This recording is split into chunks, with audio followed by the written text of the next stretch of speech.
이원석 검찰총장이 김건희 여사의 명품 가방 수수 의혹 사건을 검찰 수사심의위원회에 회부한 건 더 공정하게 사건을 처분하기 위한 거라고 강조했습니다.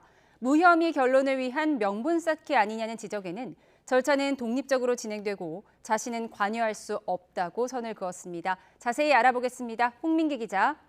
네, 홍민기입니다. 네, 이원석 검찰총장의 오늘 발언 자세히 전해주시죠.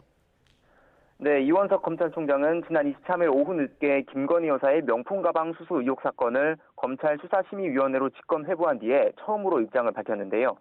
이 총장은 우선 검찰 외부의 의견까지 들어 사건을 최종 처분하는 것이 바람직하다며 회부 이유를 밝혔습니다. 직접 들어보시겠습니다.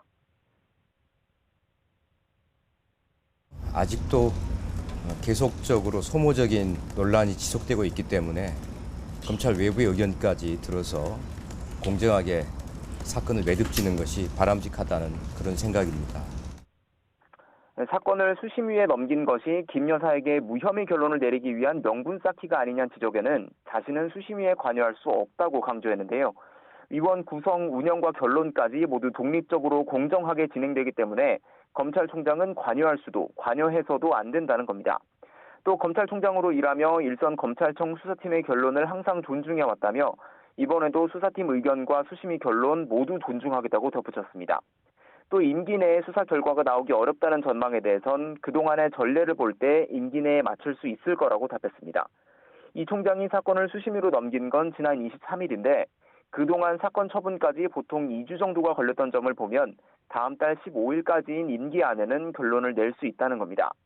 다만 수심위가 수사를 더 해야 한다고 권고하고 수사팀이 이를 따를 경우 이 총장의 임기가 끝난 뒤에 결과가 나올 수도 있습니다. 수심위는 우선 이번 주 안에 위원 15명을 뽑아 위원회를 구성할 것으로 보입니다.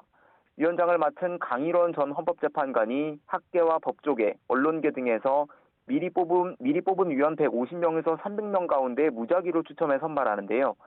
사건을 재판에 넘길지 추가 수사를 권고할지 등을 판단하게 되는데 말 그대로 권고 성격이라 검찰이 반드시 따라야 할 필요는 없습니다. 2018년 도입된 이후 수심위는 모두 15차례 열렸는데 수심위와 검찰 결론이 달랐던 건 4차례뿐이었습니다. 지금까지 대검찰청에서 전해드렸습니다.